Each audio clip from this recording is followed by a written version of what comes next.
Man, it feels good to be back live, bigger, better, stronger than ever here Monday night. Wow, Daryl already shucking and jucking and jiving.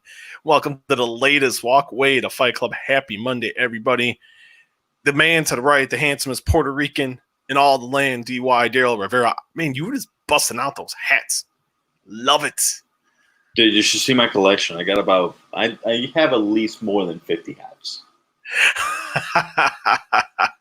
I'm going to make it a mission. I'm going to wear a different hat every show. Just go from there.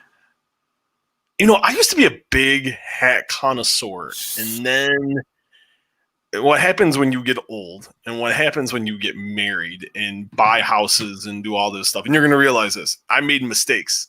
I got rid of stuff accidentally. Stuff got thrown away. Yeah. No, my hats aren't getting thrown away. I went from about 100 to about maybe like it's under 10. I can't give you like a full big number, but I know it's under 10. That's not good. Every podcast, I'm going to do that. Different hat. Starting with this one. I'll put them in a line. I like that hat, though. This is like the only thing I think we're going to laugh about for probably about the next hour plus here. And I am Stephen Milhausen, formerly of Sporting News and DAZN. Good to be back. Haven't seen you guys in a hot minute, but we got a lot of cool stuff this week. So this week's going to be kind of fun. We got an action-packed week, actually. Got some boxing. We got boxing returns tomorrow night. Top Rank in Vegas gets things kicked off. We got NXT Wednesday Night Wars on Wednesday. You got SmackDown on Friday. You got UFC on Saturday with perhaps the worst main event by far the worst main event of 2020. The worst main event I've seen in a very long time for UFC show. Jessica Cynthia Carvalho in a women's flyweight main event from the Apex in Las Vegas. But we're not here we were initially going to talk UFC. Had every intention of going UFC heavy tonight. And with, at the end, a back-end recap of Raw, and Daryl sent me a text. I didn't see the text until I came down. I was talking to my wife. I had everything set up. I had to go take care of something, and Daryl sends me a text saying, yuck to that finish of Raw. Yuck is right, because I went back upstairs, rewound to the final 2 minutes, and holy Christ, what the hell were they doing? So we'll get into that in a minute. But breaking news, some good news before we get into all the crap storm here. New Japan announced they had a press conference, right? And it's still going on. About 23 minutes ago, they are returning for the New Japan Cup. Yes, New Japan is returning to have a show next Monday. And then the New Japan Cup will start June 16th through July 11th with the finals on the 11th. 33% attendance will be for the New Japan Cup final, which will be on July 11th at Osaka-jo Hall. The winner will face the IWGP and the Intercontinental Champion Tatsuya Naito on July 12th in Osaka. I'm all in. I'm in. It's all I know. It's all I've seen, and a couple of people sent it to me. I just got an email, which I will send you from New Japan. I will send it to you at the end. But yes, some real wrestling. I don't want to bash AEW, because AEW is actually been putting on a really quality show. Yeah. And WWE once in a blue moon. But New Japan tonight. No. New Japan is back. A long hiatus. I think New Japan did it the right way. And we'll get more into that as we'll talk more about New Japan on Wednesday. But we wanted to break that news really quickly, because very exciting news. Good to see everyone back. I am just going to say, because Daryl, I'm going to give you my login and password, and you can, instead of spending the yen, as they call it in Japan, it's like 9. I think it translates to US like, I think it's like 9. It's like $9.39 or $9.49, or it's something wacky. And then they always charge my bank like a 29-cent fee for because it's an international bullshit nonsense. But that's okay. But New Japan is back. I was gonna get rid of it, so that is cool. Will Ospreay, pray to God, wins New Japan Cup, faces Tatsuya Naito, and wins the IWGP Intercontinental title. But that doesn't take my money. Take my money at that point.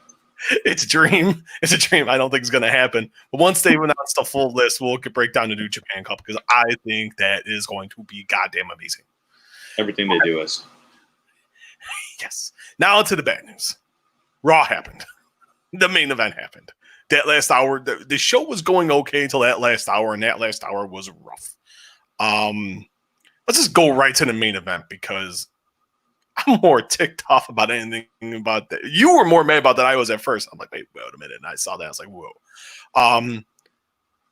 Main event was Asuka and Charlotte Flair non-title match. Really good match. They started that at like 9:31.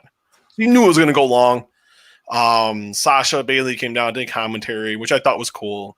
Got beat up by the Iconics, which is whatever. That's to hype up the Triple Threat Women's title match on Sunday against Alexa Bliss and Nikki Cross. And then Nia Jax came. Asuka knocked her off. Charlotte hit the big boot for the pin. And then Nia attacked Asuka after the match to get the heat back for the match on Sunday. Before we get into that, leave questions, leave comments. We already got one comment. Leave questions, comments, like the Facebook page, The Walkway to Fight Club, or if you're not listening, tell your aunts, tell your grandmas, tell your grandpas, wives, their friends, aunts, uncles, cousins, step-grandchildren, step-children, everyone. Friends, enemies. I don't even know. Everybody. I don't even mind if my enemies watch. I don't have many. And when I do, I hope they listen. Because that means I'm doing something right if I can you can get your enemies to listen. Yeah. But like the page, like the post.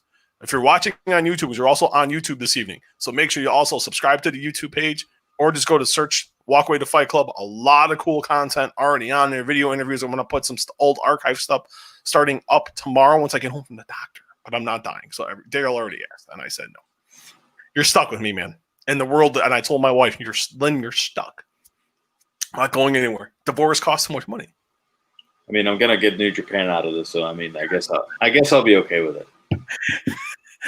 One's like, I don't want to give you half my money, and I'm like, I don't want to give you half of mine. So I'm that same boat there. Divorce is very, very costly in 2020 compared to like the 90s, I guess. Yeah, now that main event, what were they doing, Daryl? Why could you not just have Asuka face anybody else and you could have done the same exact finish? Because it's WWE and they don't know how to, like, they don't know what else to do. Like, this is a match that they hyped up before, I think it was after In Your House, like this morning or last night. They started hyping it up after she lost the belt to Io Shirai. And my biggest thing is, like, you just gave the title to Asuka. And we've talked about this, like, I've beaten this like a dead horse for months now. Why are you having champions lose non-title matches on just free TV? Why is this a thing? Why are you even if it's like because of interference or whatever the case may be, why is Asuka losing? I think this is her first singles match since she got the title. So now she's losing that. It kind of makes now Nia Jax gets involved, whatever the case may be, which the less I see Nia Jax on my television, the better. Wait a minute. Come on. You don't want to see a person who injures everybody on purpose? No, I'm good with that. Thank you. GTFOH, man. Come on. I'm good. I don't want to see Kairi Sane get drilled with a ladder and a stupid backstage segment and end up getting stitches like literally 2 hours after. Stupid. But she gets a title shot because it's the WWE, and the bigger you are, the better you are, apparently. Look at the Big Show in the past. Look at the Great Khali. Look at Albert. Lord Tensai. Albert was great, actually. Albert was great as Albert. Then they put him as Lord Tensai. New Japan Albert was freaking awesome. Yeah. Or All Japan. I take that back. All Japan. I don't want to discredit Albert, but no, it was in All Japan. He was freaking amazing. Oh, yeah. And then they bring him to WWE, and what happens? They put him as Lord Tensai. And gets killed by John Cena. And then you put him in a tag team with the Funkasaurus and freaking Brodus. And Brodus. Okay, I don't want to go too far with Brodus Clay. Let's kind of steer this. But yeah, so like Asuka losing on a main event match before Backlash. If she had the title for a while, I get it. That's we're trying to make the threat seem as big as they are, whatever the case may be.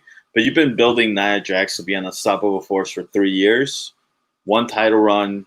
We kind of know what she is at this point. Yeah. Like this isn't a newcomer. This isn't Sheamus coming out from out of nowhere beating John Cena for the title. We already know who she is. We already know who Charlotte is. Like, when are we gonna get away? Now that Becky's gone, like she was the star of the company, I understood why she was there. But now that she's gone, why not steer away from the Four Horsewomen a little bit? Try to build new stars. Bingo. And you have Charlotte at. When's the last time you had like a women's rivalry that didn't include one of the Four Horsewomen? Thank you. Yeah, and I'm not a fan of calling them that. I don't like. They're great. I just don't. The Four Horsemen are one thing. The Horsewomen were never a tag team. I don't know why we're calling her that, but woo! That's an argument and a different story. But I'm at my Charlotte limit. Give her a break. I saw her in 2 main events 2 nights in a row. Last time was a good match. The match I watched that this afternoon. That was good. It was good. We didn't need to see her again tonight. I did dishes and watched it, and I kept turning. It was a good match, and I know why they're doing it. They're trying to supplement the loss of Becky. I get it, but this is a situation where they could have. I'm not a fan of the pin. Not this, like you said, not early in the reign. Because like if you look at back the days of like Hulk Hogan, and you look at Hogan wouldn't take pins, it would be like DQs or Hogan would get attacked. And kind of things of that nature. I wish they would do more of that because that made sense. That worked. That what they're doing now, why is the champion should never take a pin. The only time the champion should get pinned is when they're going to lose the title. That's when you do it. Or you're really building someone up like a Karrion Kross. You're doing like a mega push to where they shouldn't take pins at this point. And what are you doing? You're getting them pinned. Makes absolutely zero sense in this situation. Make Nia as strong as possible. You don't need to sacrifice her getting pinned. You don't need to sacrifice Asuka getting pinned. It does nothing but diminish Asuka. Unless you're going with the idea of the next program is going to be Asuka and Charlotte. Asuka gets the pin there. Which, okay, if you're going to do that, I'm cool. I don't need to see Charlotte Flair that much. This could have been a situation where could have gone with anybody. Natty. I wouldn't have minded seeing Natty. This could have been a great opportunity to bring up Rhea Ripley. Kind of giving Rhea Ripley the rub, who desperately needs the rub at this point, literally and figuratively. Instead, they went back to what they know, and that's been the issue, is Charlotte Flair. That ruined, that capped off a horrible hour. Because you had MVP, I don't know why he's in the ring, Lashley and the Viking Raiders and a Claymore, and then you end with McIntyre Claymoring Lashley again. Why do I need to see that again? I wouldn't even have had them touch this week. That made zero sense. At least a brawl. Like if I would have seen a brawl, I'm good with it. But the fact that Lashley got laid out, it makes it took him out as a threat. It's like, oh, he's just gonna get his head Claymored off. I do hear rumors that they're thinking about giving him the title though. I've seen that report. I've asked. I don't know. I know he's wanted that Brock Lesnar match for about 10 years. That I do know. A couple times I have talked to him, he's made it abundantly clear. I want that match with Brock Lesnar. I wouldn't mind seeing. I think that'd be kind of fun. Actually, yeah. I'm not going to sit and lie about it, but I don't think that's the route to go. I think the route to go is this is what I would do. Fantasy book. McIntyre plows through, gets through this program at Lashley, loses or even beats Lashley, faces Brock in July. Brock wins. When you get an idea of when fans are coming back, if you know like a month ahead or even 2 months ahead, Brock gets the title back. You have McIntyre win the belt back in front of fans. That could be a route you could go. Because I wouldn't be. I know people are like, "Oh, what the heck?" But Drew deserves that moment. I think because that moment at Mania, me and you have talked about this. That moment at Mania, it felt hollow. It felt hollow because you didn't get to see. That's the guy you're building the company around. That's your guy. He deserved to have that moment because he's killing it. He's doing awesome right now. Great on the mic. He's got a great presence. He's done really well in this environment. He deserves to have an opportunity just like that. I really do. So that was kind of I wasn't a fan. I'm glad this Street Profits Viking Raiders thing, I'm glad is over. I've had just about enough of that. Can't wait to get to that match at Backlash. There was nothing really. The show was just like there. It was typical. Usually go home shows like before pay-per-view. They give you like that last of like, okay, cool. I'm gonna like the Raw matches are gonna be good. Raw matches usually end, chaos here and there, whatever the case may be. Like, I didn't see much. Like, you got Viking Raiders are supposed to go against the Street Profits for the titles. They get squashed by Lashley and MVP, which makes no sense. Asuka, the champ going against Nia Jax, loses to Charlotte, who's not even anywhere near that match at Backlash. She's not even on the card, but she's going to lose to her. Unless they're building to that, then I'm copacetic with that. And Jim Anderson, God, Jimmy, what's up, my man? If Seth Rollins is your cousin, man, that's fantastic. Get him on the show. He fit right, like, very well between us right here. I did want to say, I did like the thing with Rollins, that the segment ended with Rollins and Theory and Murphy laying out Black and Carrillo.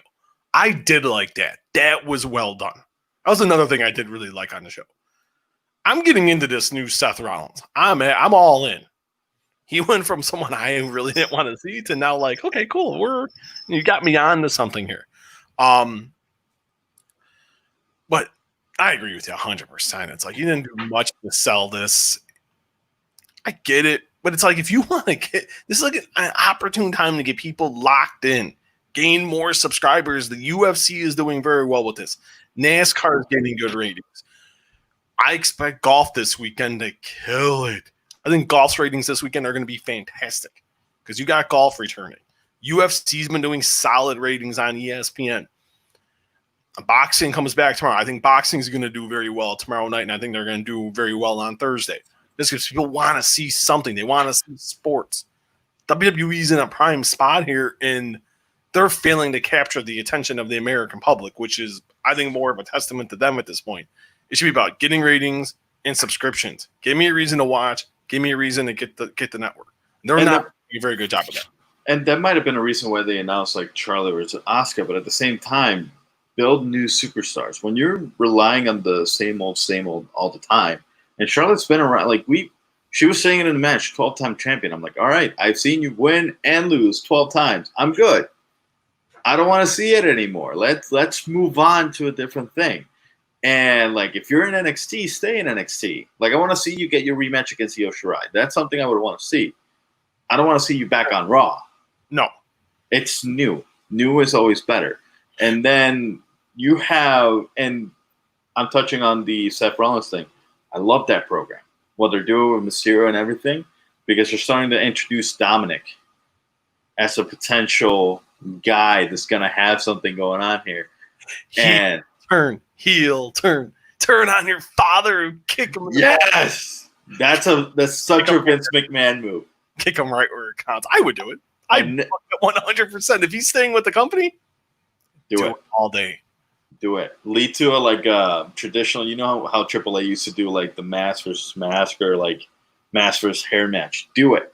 This could be the way that Rey Mysterio actually takes off the mask. Dominic beats him for it.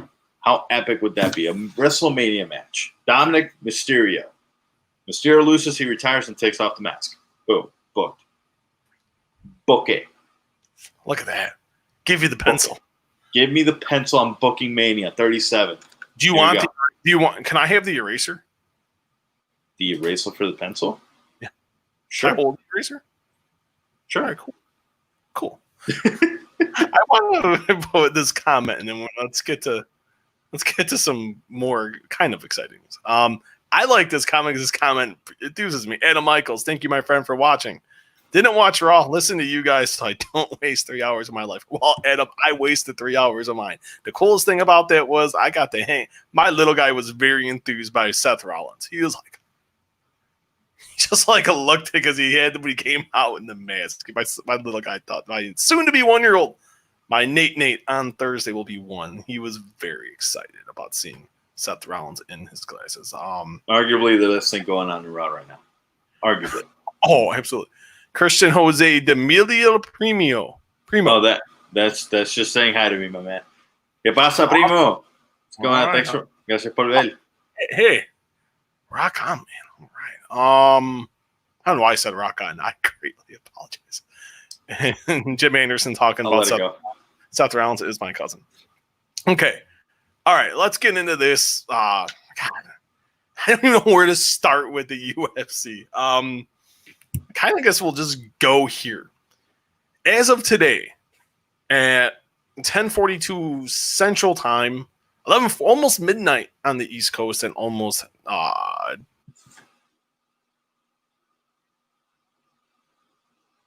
think he's frozen. Nope, we lost Steve for a bit here. But what he's leading to, UFC having issues with their top stars as of, and I'm assuming Steve was going this way, 11 p.m. Central Time.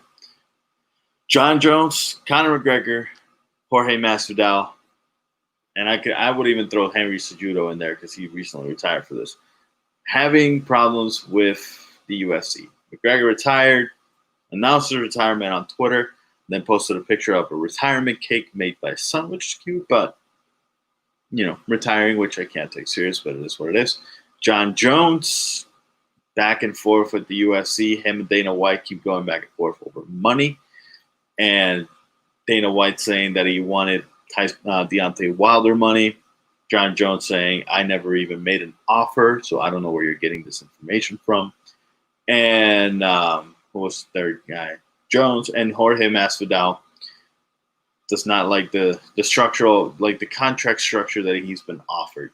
And the UFC needs to realize that they need these guys. These are three of your top guys, and Steve is having issues with his internet. He'll be back shortly. But when you have John Jones, who's arguably the greatest of all time in the UFC, light heavyweight champ, potentially moving to heavyweight to go against Francis Ngannou, asking for a little bit more money, which he rightfully deserves, because he only made less than $2 million per fight, which is outrageous. When you have the company making as much money as they're, making as much coin as they're making, and your top star is making less than $2 million per fight, that's laughable. And he's back. Okay, let's recalibrate that. As of right now, the UFC is without their, and I greatly apologize for those technical difficulties, ladies and gentlemen. As of this time, the UFC is without their 4 biggest stars. Henry Cejudo retired after UFC 249 after blasting through Dominic Cruz. John Jones is refusing to fight and is going to vacate the light heavyweight title. Jorge Masvidal, in the past few days, has said the UFC they've been trying to book Jorge Masvidal and welterweight champion Kamaru Usman for July 11th on Fight Island. Negotiations have been going. This has been going on since like the end of the year, at the end of 2019. Dana White tells Masvidal says the UFC wanted to cut his pay in half from what he got paid against Nate Diaz for the widely successful UFC 244, and then after UFC 250, for the third time in as many years, Conor McGregor has retired again. He told ESPN the lack of high profile, like of intriguing fights, the constant battle with the UFC of, over an opponent. I've been told that it's nothing to do with money. It's all to do with, in terms of the fact that guys want to fight him. But the UFC, he's like, we want you to wait for Gaethje and Nurmagomedov to happen in September, and then you may not fight till like January. So it's like McGregor's like, I want to fight. Let's start with kind of break this down a little bit. McGregor's the big story here. Do you see Conor McGregor sticking with this retirement? Came out with the beautiful birthday cake today. Happy retirement, Daddy, which I thought was quite funny. Does this retirement stick in your mind, or does Conor McGregor, or is this in your mind, Daryl, is this more of a leverage play here to continue to express his frustration and hop on board with Jones, Masvidal, and Cejudo on this quest of letting their feelings out about how they're feeling mistreated by the UFC? It's as clear as it gets. It's a leverage thing. Like, you could see when a fighter tweets out that he's retiring, it's one thing. I see it as a leverage point. When you do it the way that Cejudo did it after a fight, he's like, I'm formally retiring from the UFC. I'm done. When you post a picture of a cake, I don't believe you until I see that you're withdrawn from the pool, from the testing pool. You send a letter to the USC or USADA, whatever it's called. USADA. Yeah. When you send a letter to the USADA that says, I am withdrawing from active competition, I am now retired, I will not believe anything that anybody says. Because now there's reports that Cejudo might come back against Volkanovski. But that's a different story for a different day. And when it comes to the UFC and guys like McGregor, guys like Jones, guys like Masvidal, Jones and Masvidal, I tend to believe because they haven't threatened to retire. When Conor McGregor, the biggest name in MMA, arguably, says, I'm done, I'm retiring, over a tweet with a cake, it's leverage. That's a bigger story. That's something that he'd take, press conference. Let's go. I'm done. I'm not doing this anymore. Thank you all. Have a great life, whatever the case is. But it's as clear as it gets. It's a leverage point. And honestly, I don't blame him. Like I said, like you mentioned, they wanted him to wait until Gaethje and Khabib happened, which they haven't even announced yet. Why would you wait? You got McGregor. You can have him go up against Masvidal. You can have him go against Nate Diaz for the third fight again, which is something people want to watch. UFC is not giving people what they want to watch lately, and it's going to cost them. It's costing them Jones because they're not paying him. It's costing them Masvidal for lack of opponent and not paying him. McGregor clearly stated, you're not giving me anybody. I'm just going to retire. I'm done. There's nobody here exciting that you're offering me. This has come, and I've been sitting there watching it from afar, and I really started paying attention, in the last couple days, and this thing with McGregor, you see it with Cejudo, Jones, and we've talked about the frustration with John, and this Masvidal thing. I kept asking UFC, and they didn't know, and I'm talking to Masvidal's team, and me and him are kind of texting a little bit, and he's pretty agitated and ticked off, and it's come to this point to where you can't blame any of these guys. You can't. When, those three guys were frustrated. And then you get the biggest name of them all unhappy. The king of combat sports, the biggest draw right now. There's not many needle movers, guys that are active. Conor McGregor. In MMA, it's really Conor McGregor, John Jones to a point, Khabib Nurmagomedov to a point. I want to see Khabib without Conor. He did the fight with Poirier did pretty good.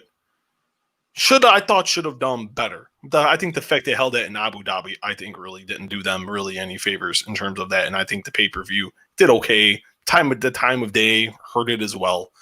But then you look, it's Conor, Khabib, Jones. But if you're looking, it's an MMA, and in boxing, you really have Canelo Alvarez, Anthony Joshua, Tyson Fury, and that's kind of really it. Yeah. You really want to Errol Spence. Then you're looking at second tier, Errol Spence, Mikey Garcia, Terrence Crawford, and you're looking low. You still got Pacquiao out there. You got Vasily Lomachenko. Javante Davis is starting to become a ticket seller. Ryan Garcia. As well as Ryan Garcia. So you're starting to get a little bit, but in terms of like right now, the cream of the crop, it's McGregor, Khabib, Canelo, and Anthony Joshua. And then like Jones is right under there and the same, and and the list goes on. But your four biggest stars. Right now in the UFC, your biggest stars are Conor, Khabib, Jones, Masvidal, Nate Diaz, Henry Cejudo, in that order. And you got four of them. And then you can put Khabib in there too, because he was pretty ticked off at the UFC too for kind of jerking his chain around in that whole UFC 249 fiasco. But when you got those three, and then you got the biggest cheese of them all upset, this pay structure, and I've said it, it's one of these things, Daryl, where it bubbles and people are talking about it and it starts to percolate. And always the thing when I've talked to 15 fighters about this, just like little short text, what do you think? And it was across the board. It's real because now you have the top guys. It started with Cejudo. And then it got a little more percolating with Jones. Then it was getting to a bubble. It's like when you're boiling water to make mac and cheese or pasta or whatever. And then you get Masvidal. Then you get him on Sports Center. That's huge right there. That's when you're like, oh, damn. Then he's revealing everything. And it's documented. And then you got Conor. And then he had that article with ESPN on Sunday morning, and he's like, it's not and I was even told it wasn't about, I was told today, it's not about the money. It's the fact that the UFC keeps jerking him around. The money is agreed upon. Guy doesn't need the money. Just pay him something, and he's going to fight. Because he just wants to fight. He doesn't care about the fans. He's accepting of that fact. He'll fight. To him, it's more about the legacy. It's more about wanting to win a third world title in a third different weight class, which has never been done in MMA. It's avenging the loss that could be because he knows in his heart that wasn't 110% Conor McGregor. And how do you jerk around the biggest star in combat sports? The UFC's been, all Dana White says, we're in a global pandemic, we don't have live gates. You're still going to make record revenues. You're making $17 million a card. Yep. You're going to make $750 million this year. GTFHO. You don't have to put a fan in the seat the rest of 2020. Like Jorge Masvidal said, does it cost that much to build the octagon? You're building an island. These fighters are getting paid, and I wasn't expecting a media tour. Being unemployed, I've done plenty of media tours in these 6 weeks, and I said this to you before, and I said this on my little mini tour today, and I said it to you before we went live. These guys are getting crumbs. The crumbs of the crumbs off of the loaf of bread. There's two pieces of bread you don't want in a loaf of bread. The first piece and the bottom piece, because it tastes like crap. That's what the UFC is doing here. And the UFC and Endeavor are getting the whole loaf of bread. Yep. They're getting 99% of the loaf of bread. The fighters are getting that crumb. the little crumbs. Fighters only getting between 16 and 18%. That is public record.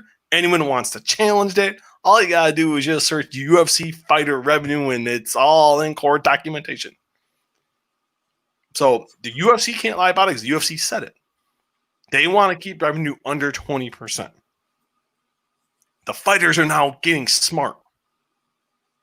Jones, Masvidal, Cejudo, McGregor. These guys are getting it. They're finally Sean O'Malley, and I said O'Malley's name. O'Malley's brought it up. When you got a guy who's on the rise, he's getting it. He's like, listen. He said it in his post-fight interview. You owe me. Now we renegotiate because now it's bigger fight time. So, guys are becoming more smart. Guys and girls are becoming more smart. They're becoming more savvy. Look at what Nunes got paid. How does the GOAT, the greatest women's female fighter of all time, and in my mind, and I said it today, and this can be for another conversation, the greatest fighter of all time. You can make that legit case right now. Amanda Nunes is the greatest fighter of all time. That's for another day, another dollar. $350 to show, $100K to win. She's getting pay-per-view points. That is horse shit pay. Yep. That's crumbs. Horse shit crumbs. When the UFC's making a minimum of, they're making $17 million in the States, getting their international money. And there's bonuses attached to that. They're getting paid right now for what a 500,000 buy pay-per-view would be right now, today. And if they achieve certain thresholds, they get more money from ESPN. So no, the UFC is getting 82% of the money. The fighters are getting 18%. Get a clue. Yeah. John's talked about it. John had a long, nice, good thread today. He's very unhappy. I don't blame him. I don't blame any of these fighters. They're mad. They're upset. Then I seen Daniel Cormier came out with a video, Daryl, and he was like, starts out saying, I'm pro DC and Helwani on ESPN YouTube channel. Very good, by the way, if people watch. Talked about it a little bit, and I saw a clip, and he goes, well, I'm pro fighter, but the fighters shouldn't be airing their grievances out in public. They need to be, because that's going to make things more tense. That's like, it's stuff in private. I get to a point where it's private, but you can only get kicked down. You can only get kicked in the ass so many times. Keep getting kicked, and just keep getting kicked and treated like crap until you're like, you know what? Screw this.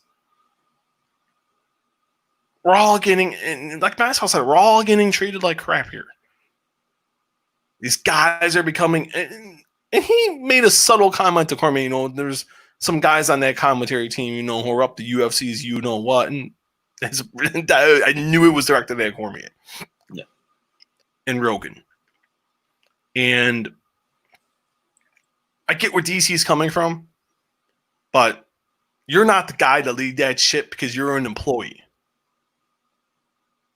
You're not pro fight. I don't care what anyone says. He can, and I said it, and we sent each other, and he sent me a message on Twitter, not very happy with my assessment.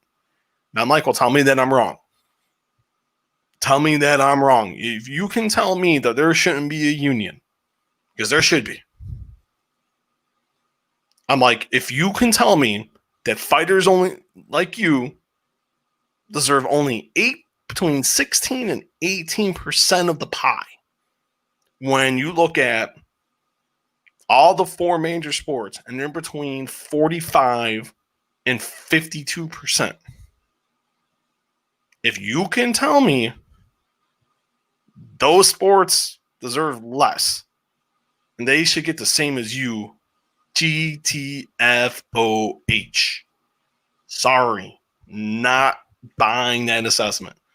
You want to be considered major, you want to be considered big league, you're on ESPN. You're getting a ton of money. These fighters should be getting between 40 and 45% of the pie. My opinion. And that's one thing. And another is, we talked about this a couple months ago. UFC failing to market their superstars. And that's another wasted opportunity that they had with getting fighters revenue. Like if John Jones, sure, you get him the at least 20%. Because John Jones, the numbers that Dana White was throwing out there, he wanted Deontay Wilder numbers.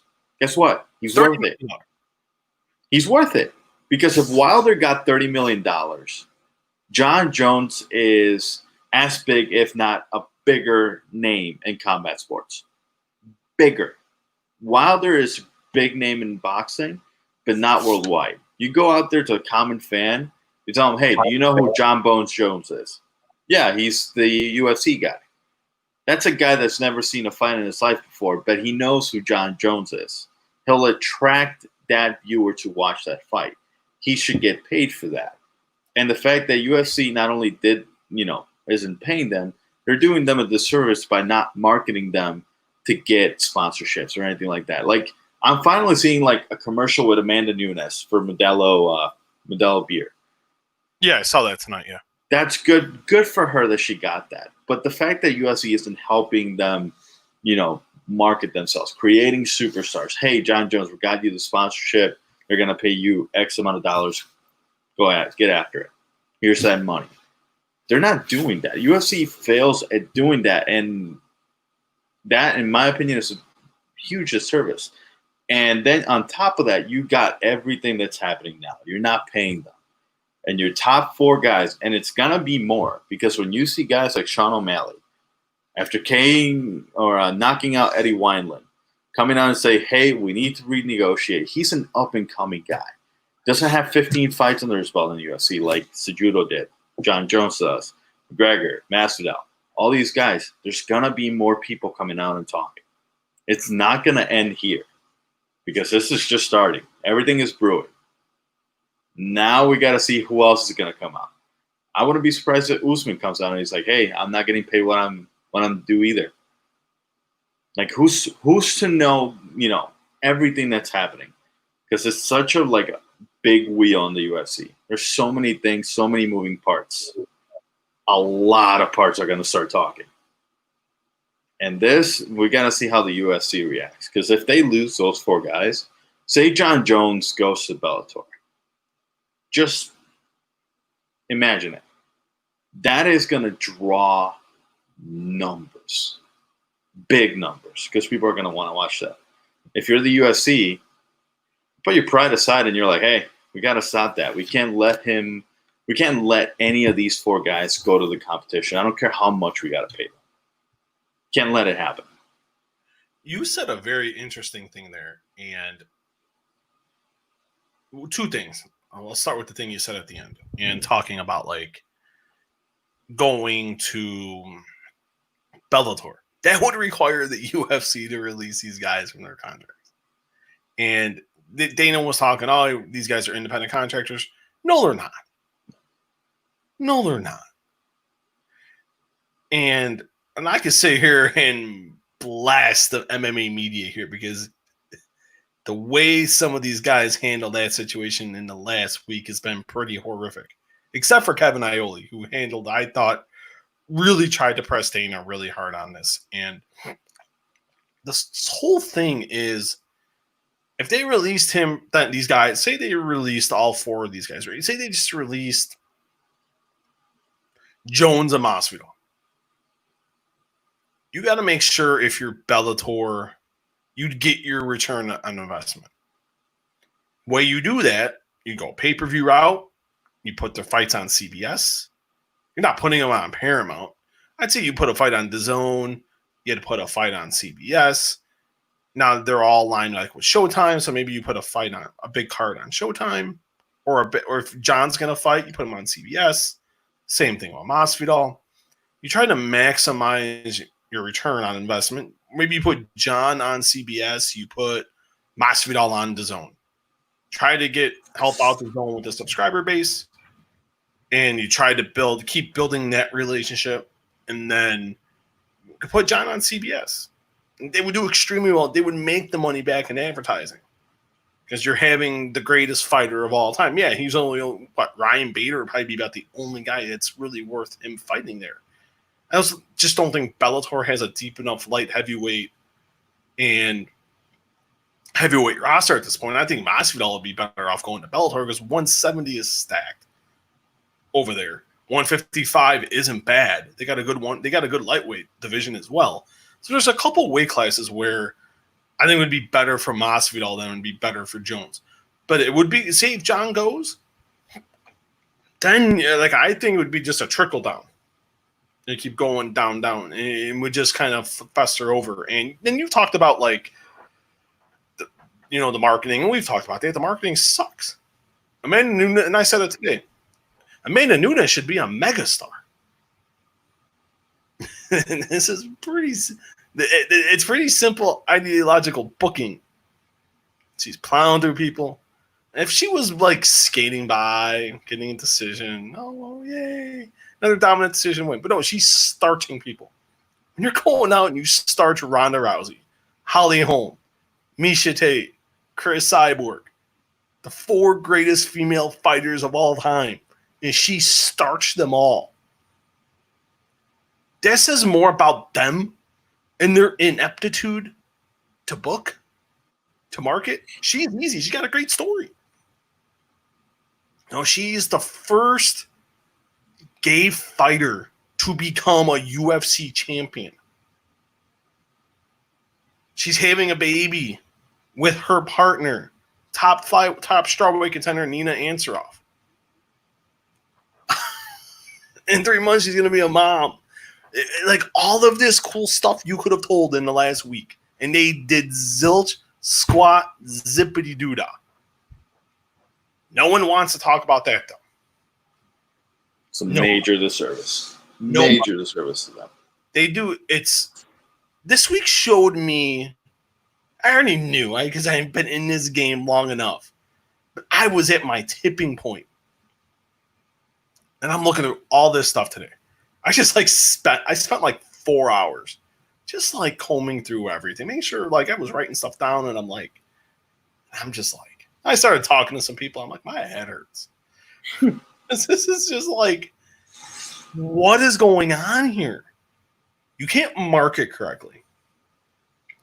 Yet your 4 biggest stars wanting to bounce. The UFC is in a lot of trouble here. Because you can't run. You have right now. Who is your right now, Daryl? Here are your current champions. You got Stipe Miocic at heavyweight. Jones right now says he's not fighting. You got Israel Adesanya at middleweight.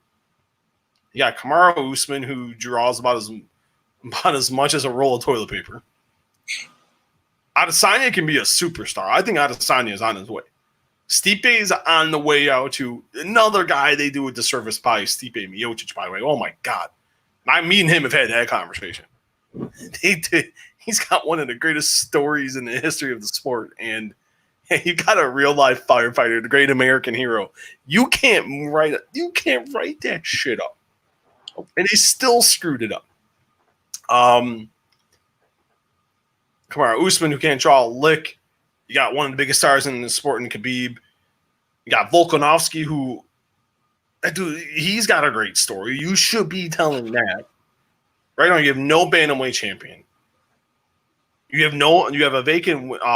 Then you got Nunes at 145. You got Nunes at 135. She can't draw a lick because she's not promoted worth crap. Women's strawweight champion Shevchenko. I think Valentina Shevchenko can be a megastar. That's another one. Really great story. Great women's kickboxer.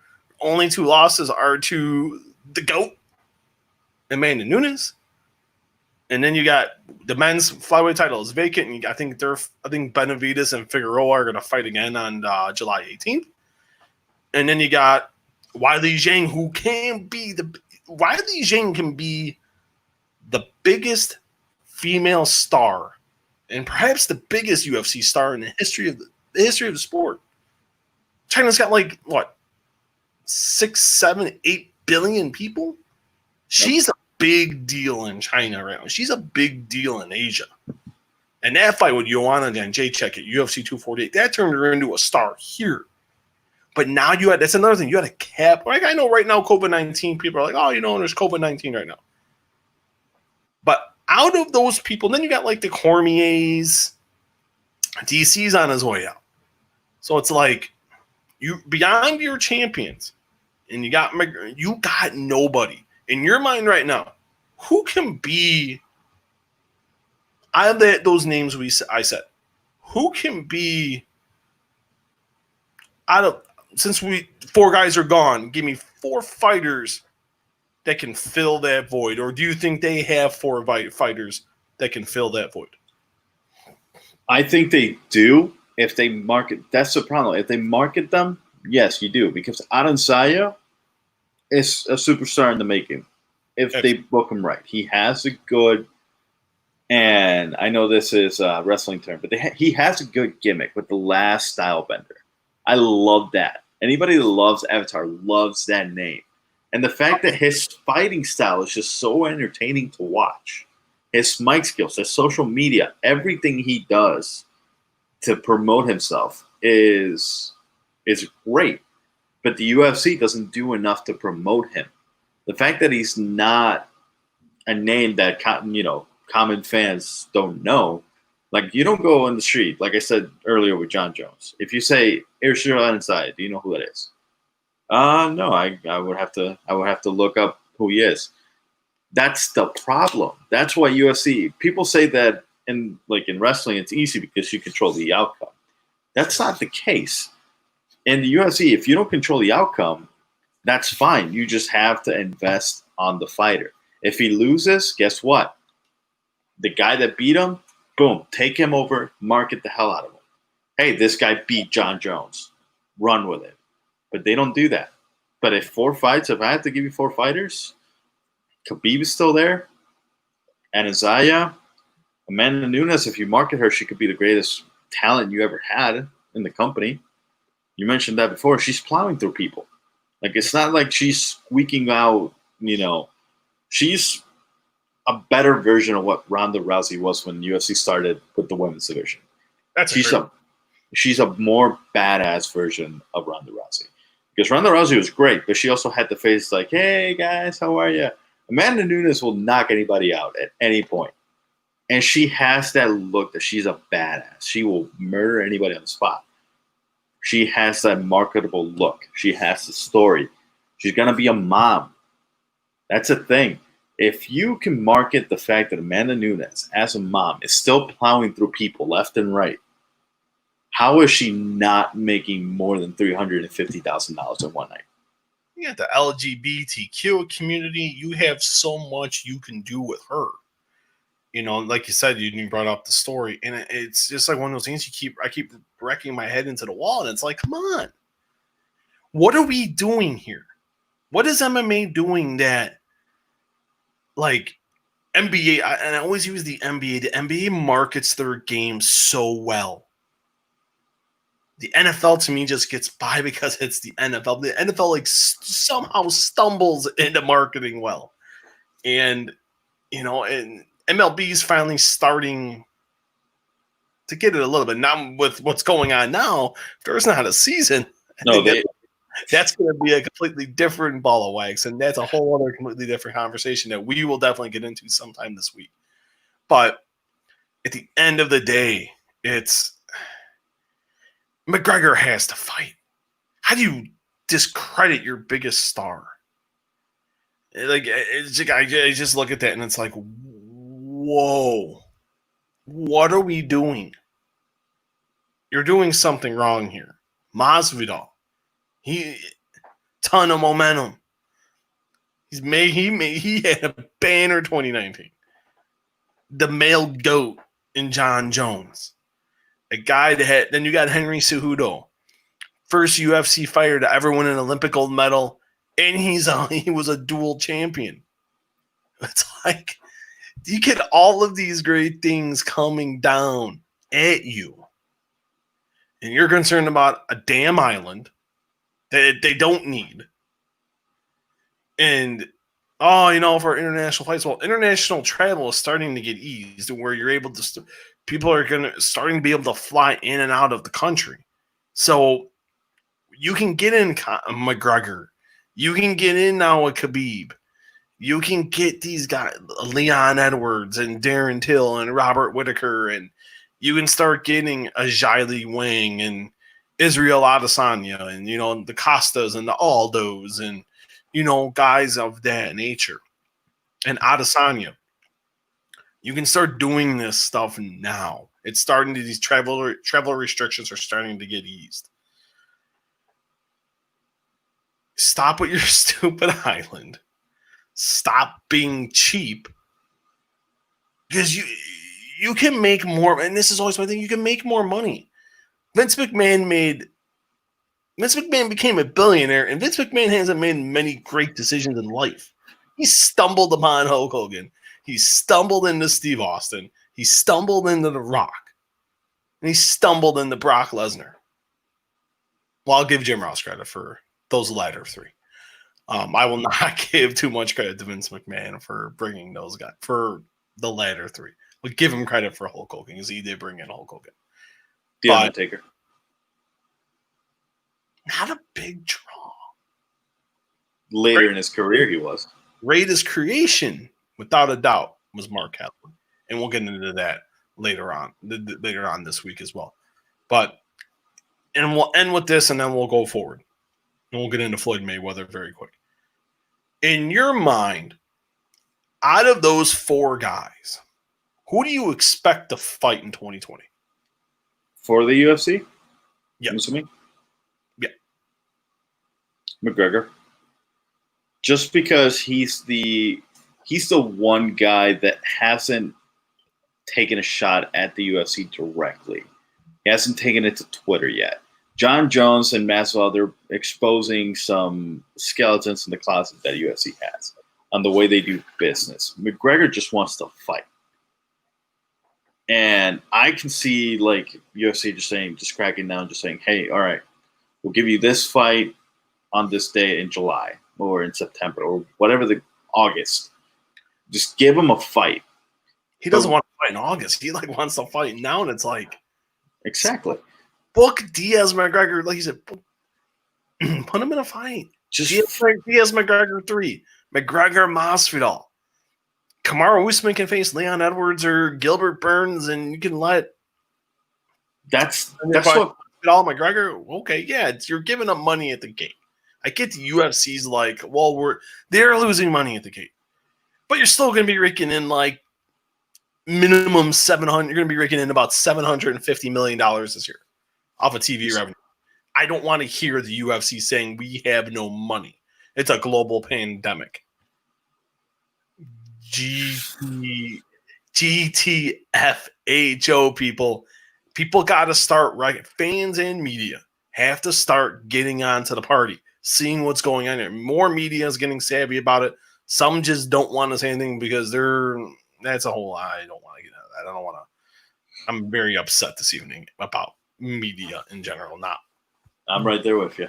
Not doing their jobs correctly, and the one thing I do miss is being in the game right now is want to put that crap on blast because that's ridiculous. That's pure-hearted nonsense. Yeah. Highway robbery makes the media's job more rough when the media doesn't. I'm not saying go out and blast and just be confrontational. You can ask questions just fine. Be like, well, Jorge Masvidal says that. You're only paying fighters 18%. No, it's called do the damn research. John Morgan, MMA junkie, and I'll say John Morgan, USA Today. All you gotta do is do the damn research. Yep. Everyone uses Google. Type in UFC fighter pay. Tells you all right. God, you can just find the court documents. You can Google that shit. It's not hard to do. If my freaking soon-to-be 4-year-old knows how to use Google, reporters know and people know how to use Google. This isn't hard, people. Just some people just want to be lazy and not do the research. Do the damn work and stop kissing the U.S. And I get it. I mean, this has always been the thing with me. And when the UFC, we've had these conversations with them. When I was Sporting News in the Zone, we have the European rights to the UFC. I keep saying we. I know I'm going back, so I'm going to say we for a minute. I'm sorry. But have a German deal with them. That's why they give us everything. They don't say, hey, we're going. And the UFC does not do this. They didn't do it to us. They don't restrict your access for being critical. They have no problem with tough questions. Not at all. They know we got a job to do. But there's people out there that feel like they don't want to rock the apple cart. And that trickles down to the fighters. Then the fighters get mad. The managers sometimes don't do the fighters any services either. But it's now, Daryl, to the point to where these fighters are getting it. They're getting smart. They're getting savvy. And you look out of those four guys, and this is kind of where my rant ties into this here. I look at all four of those guys, I will be deathly shocked if any of them four fight this year. If I'm picking one, I agree with you, it will be McGregor. Because his issue, I think he knows what's going on. Conor's a very sharp guy. He's a very smart guy with a very great team around him who represents NFL players. The same thing with Jones and Masvidal's team. They represent NFL players as well. I think those managers are getting smart.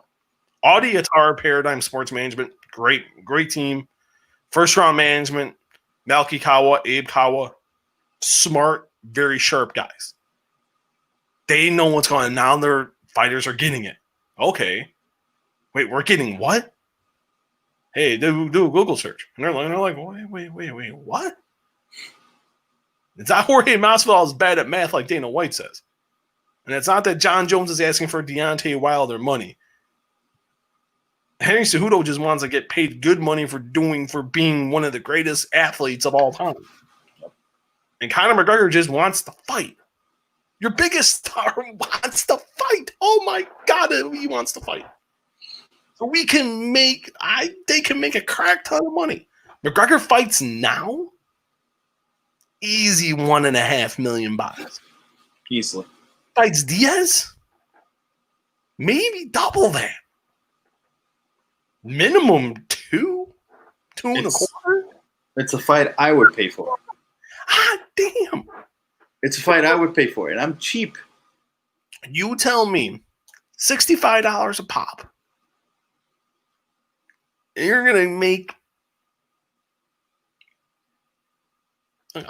65 times 2, $130 million. Yo, everyone's getting a cheddar, baby. Well, except for the fighters, they only get 15%, so they get about. Fighters are starting to get this now. McGregor, I'm telling you right now, I will be very shocked if any of those four guys fight this year. And if not, even if only one of those four guys fights, sports, and they're in trouble. Because ESPN's going to get pissed. They're going to be like, what in the hell are we paying you for? Get it together. Figure it out. Figure it out. Mickey Mouse is about to come down with the hammer. I think Mickey Mouse is going to come down with the hammer. If they don't, there's already it's a little bit uneasy in Las Vegas. When I talked to some people there today, there are a lot of unrest in Las Vegas, Nevada today. I don't know where it leads to, but there's a lot of unrest right now because these guys are digging their heels in the sand, and more fighters, as from what I've been told, a lot more fighters are going to be. You're going to start seeing a lot more fighters speaking out. I'm telling you right now, it's going to happen. They need to form a union, or even the Ali Act. Get on it. The UFC's been pumping in money to prevent that from happening. And I'll say this. If Donald Trump if we have a new president of the United States after November's elections, I would not be shocked if the Ali Act got passed within the next from that point. And this is if Trump loses, if we have a new president, get inaugurated in January of 2021. I would not be shocked by the end of January 2022. By January 2022, I would not be shocked if the Ali Act is passed. The UFC fighters will get paid more money. And then the UFC is going to have to figure it out. Because then you're going to have to market. You're going to be forced at that point. So, but long-winded, if any of those four guys fight, it will be McGregor. And I think it'll be McGregor. And I wouldn't mind. Like when I said this to you, McGregor, Usman. You can get Usman on the cheap. Usman doesn't get paid a lot. You can give McGregor his base, give him his cut of the pay-per-view, and you rock and roll. And that's still $1.5 million. Easy. He did $1 million with Cerrone. Usman's the champion. You're going to kick in an extra $500,000 there. I think you'll be good to go. You wanted to talk about, and I missed this. What's Floyd Mayweather doing? Mayweather is setting himself up as the genius that I think he is, because everybody said nobody ducked better than Mayweather. I see it as nobody promoted better than Mayweather. He booked himself to win every fight. He picked his opponents at the right time. And now this leads to potentially a rematch of one of the biggest fights in his career. Conor McGregor versus Floyd Mayweather 2. With McGregor announcing that he was retiring, Floyd Mayweather took a shot at him on his own post and commented saying, "If I'm not mistaken, didn't you tell Mike Tyson you can beat me if we fought a second time? Now you're quitting. I thought you wanted to beat the best. Well, if you decide to come back, I will be waiting to punish you again." You consider it issuing another challenge? Is that like throwing down the gauntlet, or is he just basically calling him a coward? I see it as him basically calling him a coward. I don't think Mayweather wants to fight again. Like if we were to see Mayweather McGregor 2, I'd be as shocked as you would be if either of those four guys fights this year. I'll ask you this first. What is your interest level today of Mayweather McGregor 2? 50-50. Just because I would have to watch the fight. Like, if I remember the fight correctly, and I did drink a lot that night, and I don't remember it as clearly as most people do, McGregor did land some shots, but at the end of the day, he won 10 rounds to the greatest of all time. I always had this feeling that Mayweather may have carried him 10 rounds. Wait for him to strike to tire out, and then he strikes.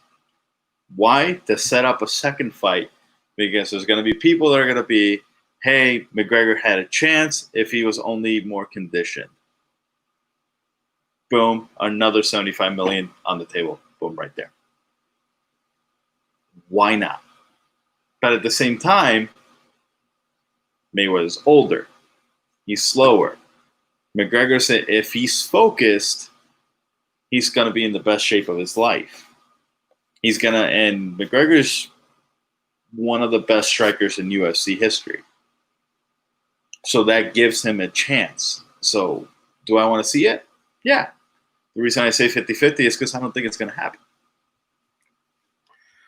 I'm shocked you went 50-50. I surprise people. If they fought, do you give McGregor a better chance to win? Better chance than the last time? Yeah. No, because I actually bet on McGregor to win that night. Wait, what? You got suckered in. It was the odds. The odds were great, and I was like, "Why not?" Wow. Okay. How much money did you put on Conor McGregor to beat Floyd Mayweather? Now you humored me. It was a small bet. It was $20. What'd you get it at? It was more of a friendly, like, friends bet. Oh, so you didn't bet the money line. But I think the money line was at like plus 450, if I remember. It went down to like plus. That week. The hype was real. Mayweather, I thought Mayweather Pacquiao. I remember being there in Vegas for that. And I'm like, God, I remember getting on the plane because I stayed till Monday that week. I was there for 8 days. And I remember coming home and I'm on the flight home, and I was talking to a couple of people at the bar. And they were so I had on the Mayweather McGregor shirt. Mayweather Pacquiao shirt. And they're like, oh, like, what'd you think? And I'm like, it was just such a, like, weird, it was just like, you knew, like, it was just more about the fight. It wasn't more about, you knew what the presser was going to be, and you knew it was going to be nothing. And it was more about just getting the fight night. And you felt it, and you're like, and you see everyone around, and you're like seeing all these celebrities, and I'm like seeing people I never thought I would be near in my entire life. And I'm like, wow. I'm like, we will never, ever see this again. Didn't even think so. And then when, like, I heard the rumblings of Mayweather McGregor, and I'm like, remember when McGregor first brought it up after he beat Eddie Alvarez? And I'm like, and I was there in New York. And I remember I had a media, bunch of us in the media went out to grab food afterwards because we were all done. We finished our columns for the night, and we all went and we grabbed some food and had a drink. And people were asking me, like, oh, you cover both sports. What do you think? And I'm like, no. And then, like, I sat and thought about it, and I paused for a minute. And I'm like, you know what? If anyone can will this into existence, it's Conor McGregor. Because at that point, everything he proclaimed, he turned into reality. So I'm like, I gave it like 40-60 of it happening. And then it just, Floyd's getting it. And then I'm like, wait a minute. Then I'm asking around, people like, yeah, I'm like, no. Then it happened. And I'm like, what the? Mystic Mac, baby. Mystic Mac. I covered that whole tour. And I just remember, and I wasn't home for a minute. And I remember, I was telling Lynn, and she's like, and I called her after each stop. Like, I get in the room, do what I have to do. I would do work on the plane, and I'd be done with what I had to do by the time I got off. And I would talk to her in the hotel, and she's like, I just kept telling her, I'm like, this is nuts. Like, it just kept getting more nuts, more chaotic. And I'm like, my head hurts, but it was fun or hurting. I'm like, I had never experienced, like, what I saw in LA, what I saw in Brooklyn, then what I saw, next, it was Toronto. Toronto was the most unreal thing I've ever seen. That was just pure chaos. Jesus. And then Brooklyn, that turned into a crap. That's kind of where I was like, ooh, that was rough. And then they turned it back on, and they were fine when you get to the final stop in London. But then it was then you got to the fight. Then it was that week, and I'm like, I was there 6 days. Got there on Monday, left on Sunday. First flight out Sunday. That was nuts. Way more nuts than Mayweather Pacquiao. The fans were rabid from the first event until that fight ended. They were still talking about it Sunday. They were still talking about it for a couple days after the fact. This was and I said the same thing. I was on the plane. I was sitting next to a female. I mean, she was just because I still had I was on the plane. I still had my credential on. I still had got my clothes on because I finished the presser. I talked to Dana, talked to Leonard Ellerby. I went back to the hotel. I wrote, and I looked like, oh crap, I got to make the shuttle. On the shuttle, I got to get home. And then was just sitting there talking, and she's like, "How was it?" And I'm like, "I was still working." Wrote like 30 something articles that week. Jesus Christ. I wrote until I was about 2 hours away from the flight getting back to Chicago. I never thought we would see anything like that ever. I don't think we'll see anything like that ever again. Will they fight? I don't know. I don't think so, because Floyd carried him. Like, McGregor got in some good shots, but you could see Floyd carrying him. You could. Like, McGregor didn't embarrass himself. I will admit that. He did not embarrass himself. But Floyd carried him. Conor made some simple mistakes that Floyd just took advantage of, because it's just that experience. You can't just... God, he's been boxing since he was very young, 4 or 5 years old. You can't... That's just knowledge and knowledge and knowledge. And Olympic medalist, world champion, Genaro Hernandez, you go first world title, go 17-0, you beat a legend, Mexican legend. There's a reason he's the greatest of this generation. Now, if it happened again, I'd go. Sign me up. I would definitely go. 150% I would go. The press conferences alone are entertaining enough. They were so fun. You knew it was all a show. You were there for the show. I enjoyed that week like no other. That was a very fun week. It was an exhausting week. Between writing, shooting video, doing media interviews, and had to do Radio Row and all that other stuff, and it was fine. But like, it was good to be home. But that week was great. And then you hear these, and then they're still talking smack to each other. Floyd probably needs the money. Let's just be. Floyd probably needs it, which would be so sad. Yeah. And it's like, instead of making it rain on the strippers, just save your money, man. Because there's rumors he's in financial trouble. They keep denying that he is. He just wrote an $88,000 check to cover the funeral expenses for George Floyd, which was absolutely fantastic. And I give Floyd credit for that, because that was a very, very, very kind gesture. But I don't need to see Mayweather McGregor again. Now, I will give Conor a better chance. If that happens, instead of like 95-5 to Mayweather, I would go... I go like 65-35 to Floyd. Floyd still wins, I think, but I think McGregor would look better, and I think he would hurt Floyd. I really do. Do you think he fights anybody other than Floyd in the boxing game? Conor? Yeah. Maybe a Pacquiao, maybe... Pacquiao's only looking for big money fights. No. You're looking at Manny Pacquiao at this stage of the game. You're looking Mikey Garcia really wants that fight. Mikey Garcia, Errol Spence. He's been more warm and open to Errol Spence and Terrence Crawford, which I'm very surprised by. Terrence Crawford one, really caught me at a left field. Like, that is talking to Crawford's people, talking to Top Rank, talking to someone I know in Pacquiao's camp. Pacquiao, very interested in Terrence Crawford. I was like, whoa. Interesting.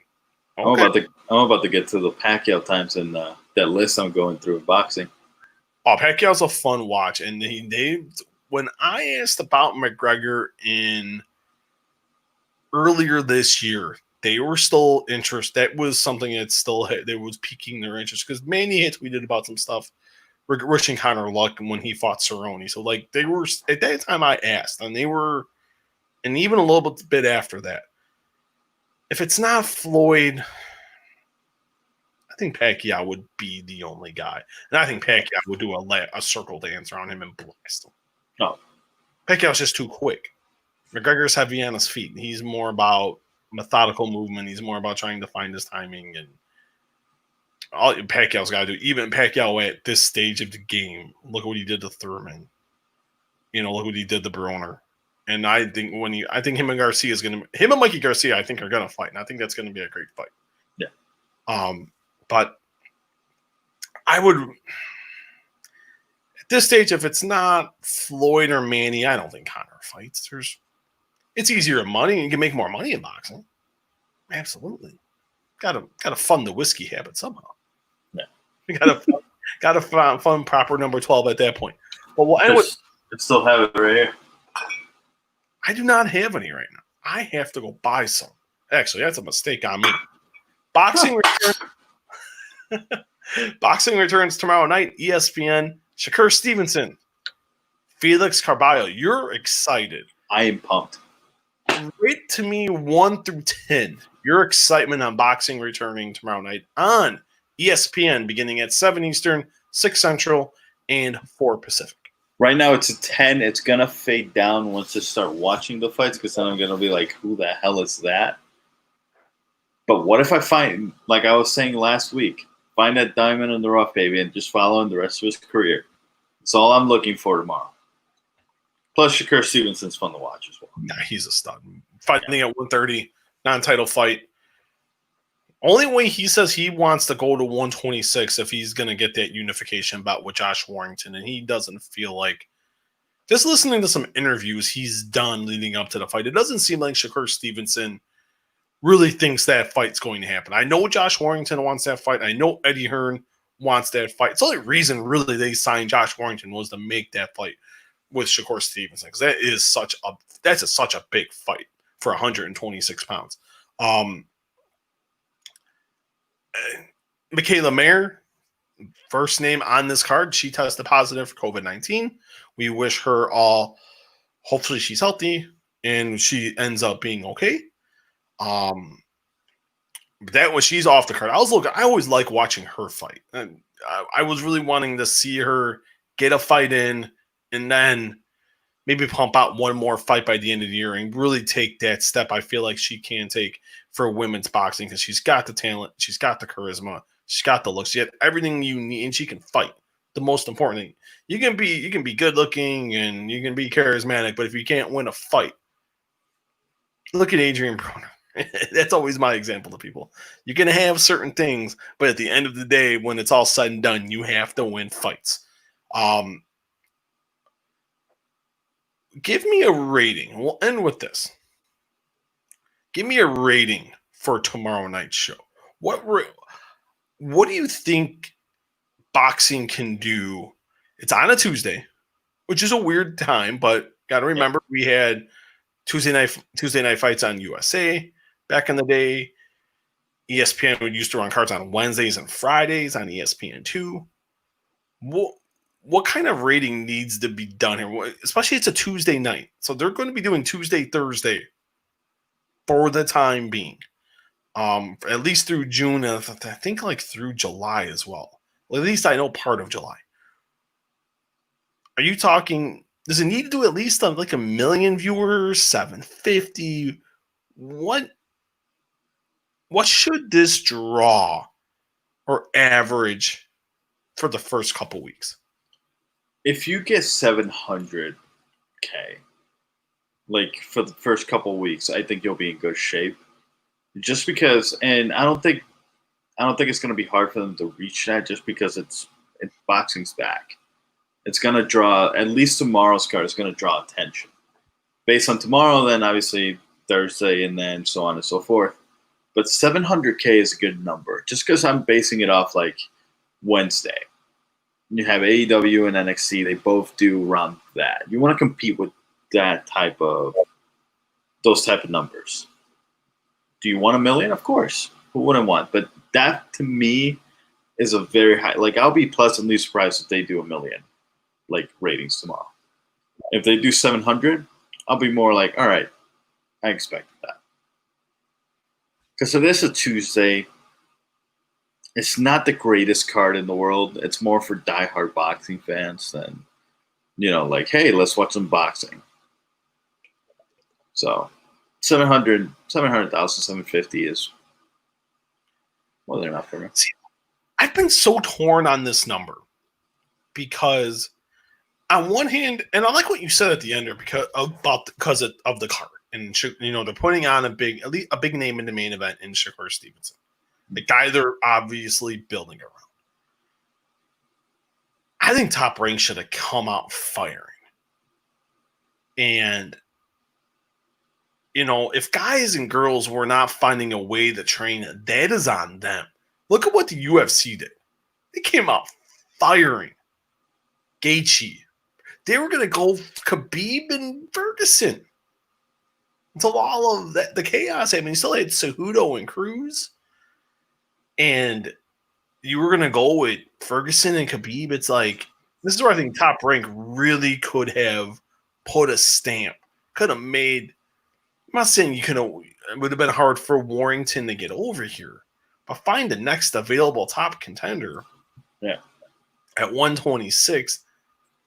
That's on Shakur Stevenson, because I know Shakur Stevenson's been training. I've listened to some interviews that he's done last week, and he's been training. Should have given him a big.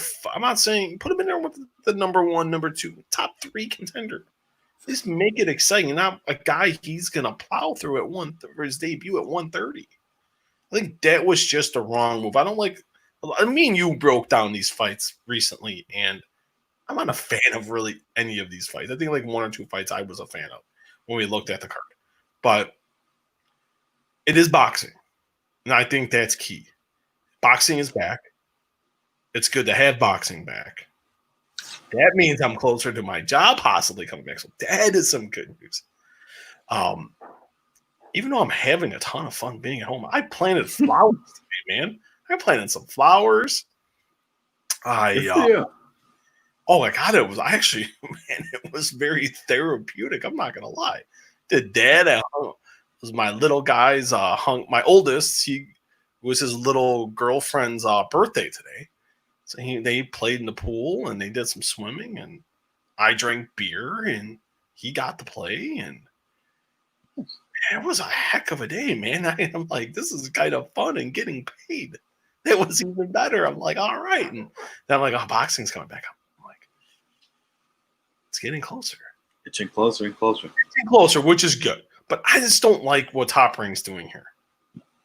I just really don't. It's like these cards are very unappealing. It's like you said, this, and you said something and I thought it was very astute. This is for the hardcores. People are craving sports. I think anything under 500 is a disappointment. If it's not 750 or above, I gotta start. If I'm ESPN, will be disappointed, and Top Rank should be extremely disappointed. Yeah, you're putting on crap. People want to see sports. NASCAR is doing great ratings, and I hate NASCAR. I hate that. Still haven't seen it. And I say this, and I'm not going to say what I'm going to say because it's going to get me in trouble with everything going on in the world right now. But I have certain views about NASCAR, and if you enjoy a car going around in an oval, I would rather watch paint dry. And a left turn. And another left turn. And another left turn. But anything over 750, I think, will be extremely successful. I think that will be a very good night. And you win the demo. Win 18-49. I think that is key. If they can do those 2 things, it's a successful night. If they can win, if they can achieve one of those things, it'll be a good night. But if you do neither, then I think, knowing Bob Arum, he's going to keep trucking. He's not going to care. He's going to move forward. But I think the crap's going to hit the fan if they don't achieve one of those 2 benchmarks when we get to Wednesday morning. And that will be it for this evening. I want to thank not many comments this evening. So we babbled, but we talked a lot of things going on. We hadn't seen each other in a few days. We're doing a watch along tomorrow night. I don't know if Daryl's joining me. I'm going to be on 7 Eastern, 6 Central, 4 Pacific. I might join halfway. that might be the case. Grab the popcorn. We're gonna watch some boxing on ESPN. Boxing is back. We're gonna just kind of watch kind of how our watch alongs about and drink some beer. What you got there? Get some tequila. Ooh, I got Patron. Got a lot of Patron. Oh, I got about 6 bottles. Just gonna set this right here, and I'm just gonna leave it there. And I'm just gonna lean in. What kind is it? It's Terminat tequila. It's some good stuff there. Gluten free. Gluten free tequila. Holy Jesus! I've never even heard of that. Pure agave. I got Patron. This is the Rock's tequila, by the way. Ooh. Yeah, Wayne Johnson's tequila. But tomorrow will be a drinking night. We will just sip some beers, maybe some wine. We'll watch some fights. We'll talk about what's going on in the day. Raw ratings will be out. Let's talk a little Raw ratings. Whatever happens in the news of the day. You can find us on Facebook, facebook.com/The Walkway to Fight Club, or just go to the Facebook tab. Go and type in the Walkway to Fight Club. Or if you're watching via Facebook, like the post, and more importantly, like the page. And if you're watching on YouTube, just go to youtube.com/The Walkway to Fight Club, or just search The Walkway to Fight Club. Type in, subscribe to the page, and then you can also see all the awesome videos. CM Punk, Chael Sonnen, and Dana White, who we talked about earlier, Rashad Evans, Bill Goldberg, Anthony Joshua, and a whole lot more. And you can also find us on Twitter at Walkway Fight, and you can also find us on Instagram, Walkway to Fight Club, all in lowercase letters, and all your favorite podcasting platforms, iTunes, Google Play, Spotify, and the whole rest of them, except for Stitcher, because I am protesting them. Daryl, where can the fans find you on your social media? Right here, DY21 on Twitter. Instagram is Daryl17 Rivera, although I'm more active on the Walkway to Fight Club Instagram. We will be posting results as we go, like events and everything, pay-per-views, boxing tomorrow. I'll be posting them as Steve, if I'm not online, as Steve sends them to me. Stuff like that. Send them to when I got to do some work. What? You got to do work, man. You want to make this. You want to make the Grand Popular as a team effort, man. You got the followers. I'm throwing the content. You bring me the followers. I need them. Okay. You're big in Canada. We've been getting a lot of Canadian followers. Okay. That's all we're getting. For some unknown reason, Canada loves me, and I guess I will have to love them now. Canada loves the Stephen Milhausen. I don't know why. I've always cannot wrap my head. I'm very popular in Canada, and I am very popular in Nebraska. Don't ask me why, but I am very popular in Nebraska and Illinois. Wow. But I am very popular in the state of Nebraska. Nebraska loves some Steve Milhausen. I don't know why. Well, let him know. Let him know to follow the Instagram page when he follows. And there ain't crap to do in Nebraska because I tried to find stuff to do. There's a lot to do. They got some good bars in Omaha, but there ain't much to do besides drink. What else do you need to do? You got something else to do? You can follow me on Twitter at I only go there to cover Terrence Crawford fights. Crawford fights in Omaha, but there ain't nothing to do. You can find me at S Milhausen JR. You can find me on Instagram at it's S Milhausen MMA, all in lowercase letters. You will find tomorrow night we will be doing a watch along for the return of boxing. We're not going to do all the top rank cards. The only reason we're doing this one is just because boxing is returning. It's a big deal. It's a big night for the sport, and hopefully we get a good night of fights. And we'll have some fun like we always do. We had a lot of fun for the UFC show. We're going to be doing some more wrestling ones. I'm going to release an interview that's on our Instagram. Not our Instagram. Well, I'm going to release. I'm not aware of this. But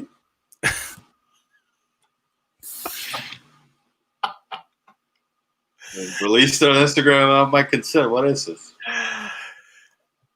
We're going to be doing. Actually, I don't want to blow it yet because I need one more response. So I'm not going to blow what I have planned for this week. But no, we're going to have some cool some archive content for Wednesday and Thursday. Some old archive content that I'm going to release on our audio platforms and also for YouTube. So those will be updated for then. We will be back also on Wednesday. We will be recapping NXT, AEW, and everything. And the ratings should be out for the Top Rank show, so we'll talk the ratings and whatever else happens during that time. But for the second handsomest man in the room, DY Daryl Rivera, I am Stephen Mielhausen.